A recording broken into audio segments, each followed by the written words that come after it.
Bismillah ar-Rahman ar-Rahim. Honorable members of the Presidium, organizers, founding members of Asma Jahangir Foundation, executive body and volunteers of AGHS, excellencies, very distinguished experts coming from different parts of the world, thank you so much for joining us. My very dear members of the bar associations from different parts of the country, rather even from the far-flung areas, Baluchistan and Khyber Pakhtunkhwa. Saroop mentioned that I remained host of this conference. I still believe that I am host of this conference because my relationship with late Asma Jahangir and team AGHS dates back to late 90s, as a matter of fact. I was lucky, I know that I used to moderate this first session as Saroop is doing it. That's not the challenging job. But now I realize that it's really tough. Replying to Sulaima, Akhtar Saab, Raza Rabbani and my colleagues sitting on the presidium is not an easy job. As a defense side lawyer, I also believe that arguing a difficult case is an uphill task. So wearing this cap of Minister for Justice and Human Rights in Pakistan is indeed a tough job, and I earnestly believe that to do justice with the points raised here at the podium, I also need to revert to my national language, and I believe you do have the translation equipment, so you will be benefited whatever I could justify or argue my brief. سب سے پہلے تو میں اپنی team کو ایک بار پھر ان کا شکریہ بھی ادا کرتا ہوں اور آپ کو اپریشیٹ بھی کرتا ہوں کہ یہ جو سلسلہ ہم نے مرحومہ آسما جہانگیر صاحبہ کی وفات کے بعد شروع کیا تھا ان کی فیملی کے ساتھ مل کے اور AGHS کے ساتھ مل کے، یہ دن بدن بڑھ رہا ہے، اور جو انتھوزیازم ہے رائٹس ایکٹیوسٹ کا پاکستان میں اور لیگل فرٹرنیٹی میں جو آسما جہانگیر کے چاہنے والے یا ان کے فالوورز ہیں، ان میں دن بدن اضافہ ہو رہا ہے، اور میں امید کرتا ہوں کہ آنے والے سیشنز بھی اسی طرح بھرپور ہوں گے. اور جیسے سلیمہ نے بات کی کہ ڈائسینٹ کا مطلب لڑائی نہیں ہے، ڈائسینٹ کوئی جنگجوئی نہیں ہے، اختلاف رائے حسن ہے مہذب معاشرے کا،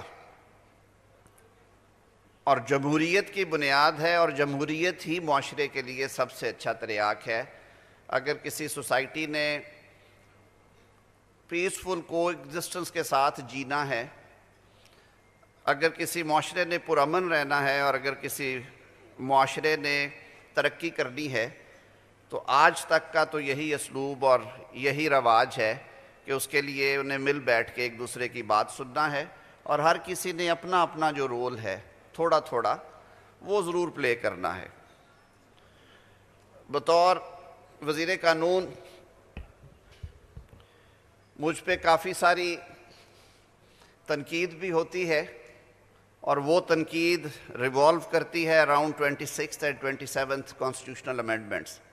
تو آج میں سمجھتا ہوں کہ یہ موقع ہے ایسا کہ میں آپ کو 2 منٹ میں اپنا کم از کم معافی الضمیر بیان کر دوں.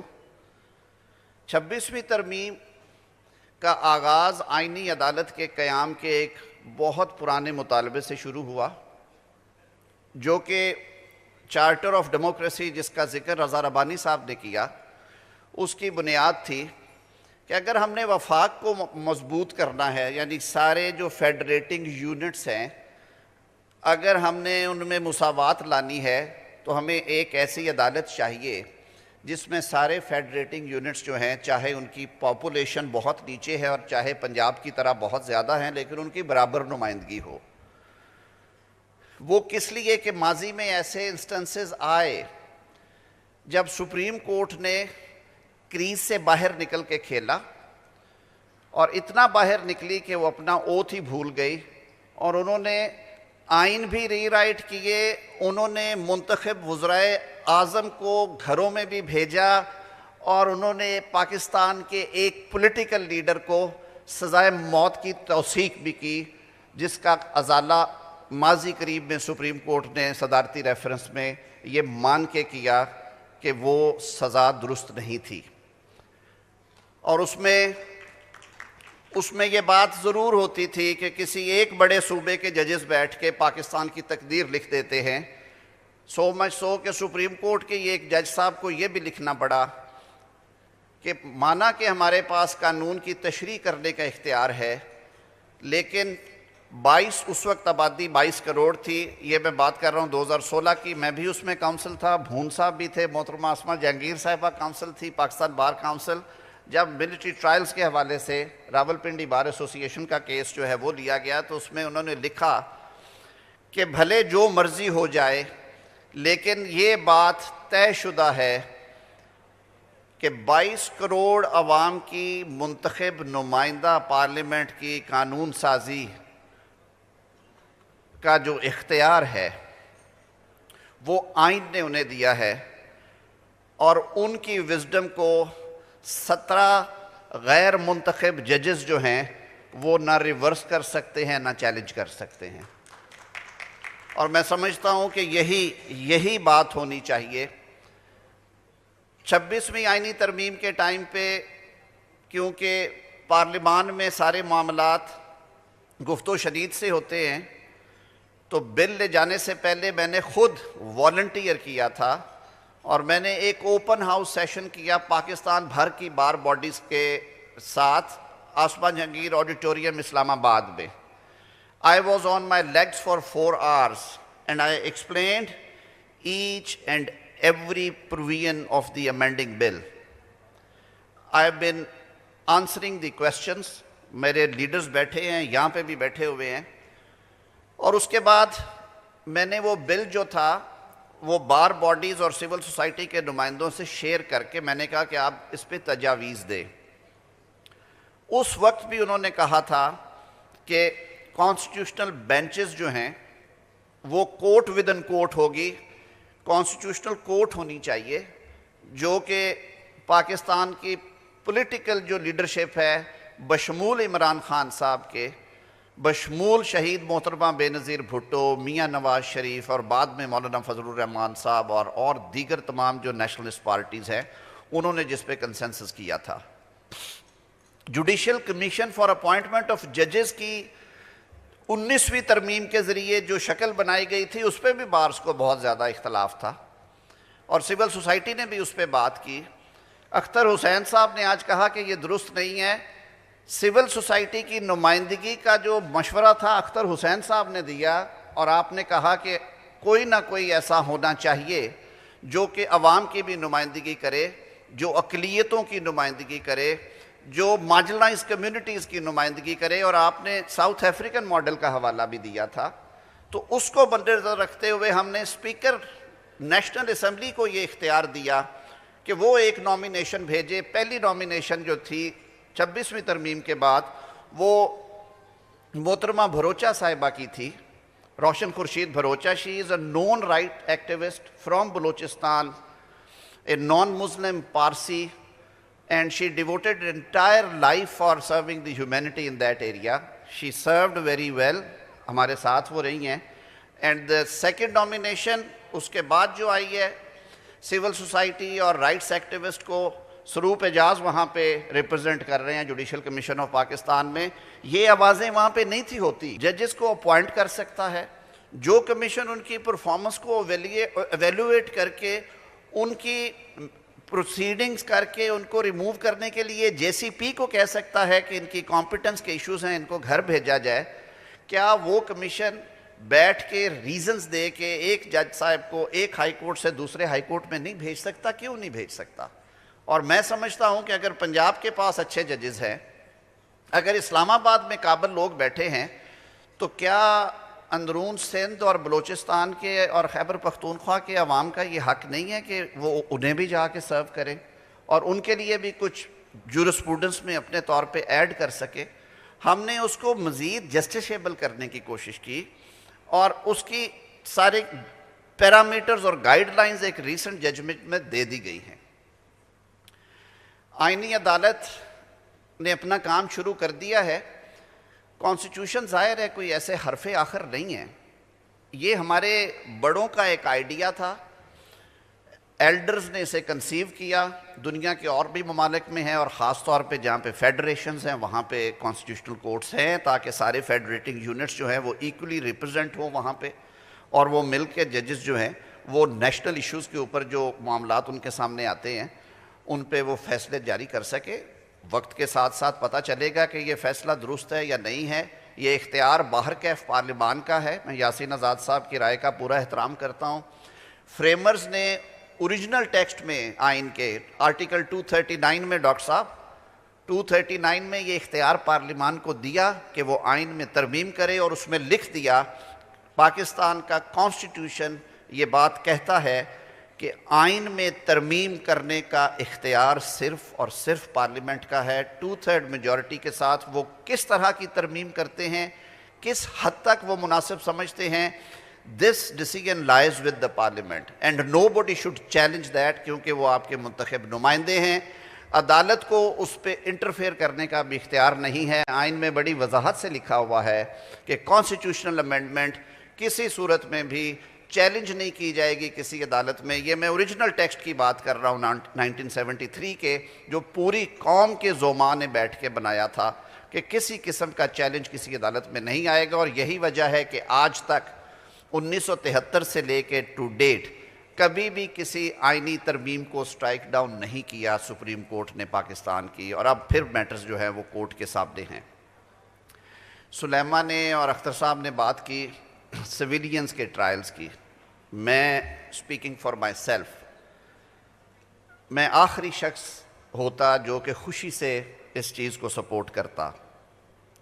لیکن جب ہم بات کرتے ہیں کہ نظام جو ہے وہ آئین اور قانون کے مطابق چلنا ہے تو پھر ہمیں تھوڑا سا دل سخت کرنا پڑتا ہے، کیونکہ قانون کی عملداری کی جب بات ہوتی ہے تو then we have to go by بک.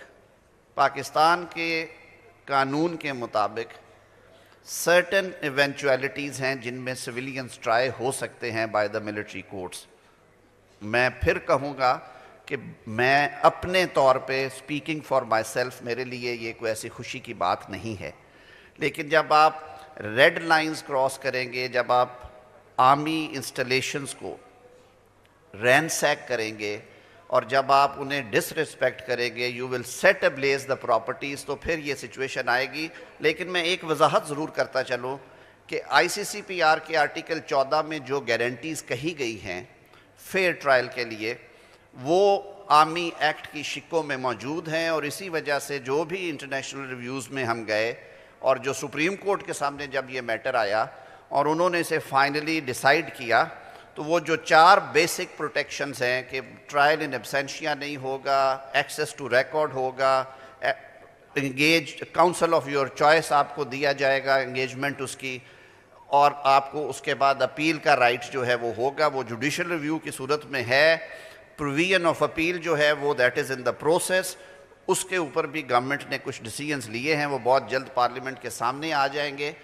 تو اس حوالے سے لیکن ایٹ دا سیم ٹائم ایک اور میں وضاحت کرتا چلوں کہ انہی جرائم کے لیے جو سزائیں اور جو کمپوزیشن جو ہے کنسٹرکشن آف لاء کے حوالے سے، اینٹی ٹیررزم ایکٹ جس میں دیگر لوگ بھی کنوکٹ ہوئے ہیں یا ان کے ٹرائلز ہوئے، اس میں سزائیں زیادہ سخت ہیں، زیادہ اسٹرنجنٹ ہیں. لیکن کیوں کچھ لوگوں کو فوجی عدالتوں کی طرف بھیجا گیا؟ کیونکہ لاء یہ ریکوائر کرتا تھا those who trespassed into the army defense installations and they ransacked، ان کا فورم آف ٹرائل جو ہے وہ وہی تھا. اور وہاں پہ بھی یہ کوشش کی گئی، یہ حکومت کی بھی خواہش تھی کہ اس کو جو میکسیمم حد تک پروٹیکٹ کیا جائے ودن دی گارنٹیز گیون انڈر دا لا، وہ بھی کیا گیا، اور آپ نے دیکھا کہ سزاؤں میں جو بہت زیادہ سنگینی ہے وہ بھی آپ کو نظر نہیں آئے گی۔ ایک اور مشکل سوال جو کہ بہت سالوں سے ہمارے سامنے ہے اور جس پہ میں ضرور بات کرتا ہوں، مسنگ پرسنز کا ہے۔ I have been part of a ministerial committee and we have been discussing with the stakeholders as well. We have been traveling to Balochistan, Khyber Pakhtunkhwa.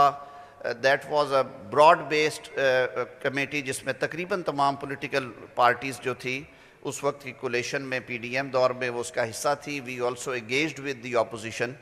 اور اس کے بعد ہم نے جب سارے نمبرز اور سٹیٹسٹکس لیے تو ہمیں یہ معلوم پڑا کہ جب یہ معاملہ بہت سنگینی اختیار کر گیا تھا تو جو ریکارڈڈ نمبر تھا، village number I would say, یا جو بھی ایٹریبیوٹ کیا جاتا تھا، وہ نیئرلی 10,000 سٹیزنز کا تھا، لوگوں کا تھا۔ اس میں کمیشن بنا، کمیٹیز بنی، ایفرٹس ہوئی، پارلیمنٹ نے رول پلے کیا، اوور دا ایئر اس نمبر کو ریڈیوس کر کے it is now reportedly 2600 something. لیکن اب میں سمجھتا ہوں بطور وزیر انسانی حقوق کہ یہ نمبر زیرو ہونا چاہیے۔ یہ ایشو صرف پاکستان میں نہیں ہے اور بہت سارے ممالک میں ہے۔ اس پہ ہم نے سٹاپ گیپ ارینجمنٹ کے لیے ماضی میں ایک ریلیف پیکج جو ہے وہ فیڈرل گورنمنٹ نے انٹروڈیوس کروایا، اور میں یہ کلیریفائی کرتا چلوں کہ اس پیکج کا یہ مطلب نہیں ہے کہ وہ کیس کلوز ہو جائے گا۔ That was to mitigate the miseries of the family, اور اس میں نہ صرف فائنینشیل سپورٹ ہے بلکہ اور بہت ساری جو لیگل کمپلیکیشنز ہیں ان کو حل کرنے کے لیے بھی اس میں میکنزم دیا گیا ہے۔ ان کے بینک اکاؤنٹس نہیں آپریٹ ہو سکتے، ان کی جو میٹریمونیل لائف ہے، جو لیڈی لیفٹ بیہائنڈ، ان کے ایشوز تھے، بچوں میں جائیداد کی تقسیم اور وہ سارا کچھ، اس پہ ہم نے کچھ 1.5 سال کام کرنے کے بعد وہ پالیسی پیکج جو ہے وہ دیا ہے، وہ اب اس کو ہم امپلیمنٹ کرنے جا رہے ہیں۔ تو اس کے ساتھ ساتھ ایک اور کمیٹی ہم اب بنانے جا رہے ہیں جو کہ ان معاملات کو زیادہ قریب سے دیکھے گی، اینڈ آئی ہوپ کہ یہ پرائم منسٹر لیول پہ میاں شہباز شریف صاحب خود اس کے بارے میں بہت کنسرنڈ ہوتے ہیں کہ یہ رائٹ ہے ہر شخص کا کہ he should only be dealt with in accordance with law, اور اس پریکٹس کو کسی طرح سے بھی قبول نہیں کیا جاتا۔ اس کی ملٹیپل ریزنز ہیں۔ اب کئی انسیڈنٹس میں ہم دیکھتے ہیں کہ جو لوگ ٹیررسٹ اٹیکس میں انکاؤنٹر میں مرتے ہیں ان میں سے بھی وہ مسنگ پرسن لسٹ والے کچھ نہ کچھ لوگ شامل ہو جاتے ہیں، نظر آ جاتے ہیں۔ تو یہ رول آؤٹ نہیں کیا جا سکتا کہ those who voluntarily disappeared and joined some disbanded organizations are also part of that list. Having said so, ہم اس پہ پوری سنجیدگی کے ساتھ کام کر رہے ہیں اور انشاءاللہ العزیز آپ کو اپڈیٹ کرتے رہیں گے۔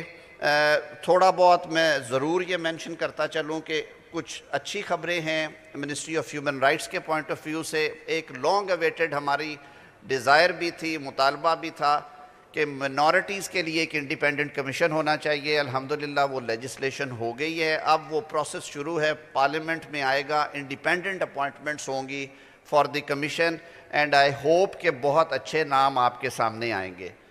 I am very happy to share کہ جو ہمارا national commission for human rights ہے اس کی انڈیپینڈنس کی وجہ سے اور جو سختیاں انہوں نے مجھ پہ کی اور حکومت پہ کی، ان کی ریکگنیشن میں انہیں اے سٹیٹس دیا گیا۔ ربیہ جویری صاحبہ نے آنا تھا، پتہ نہیں آئی ہوئی ہیں، بیٹھی ہیں کہ نہیں، میں انہیں مبارکباد پیش کروں گا کہ انہوں نے بڑا اچھا کام کیا۔ اب اس میں دوبارہ پروسیس شروع ہونے والا ہے جی اپوائنٹمنٹس کا۔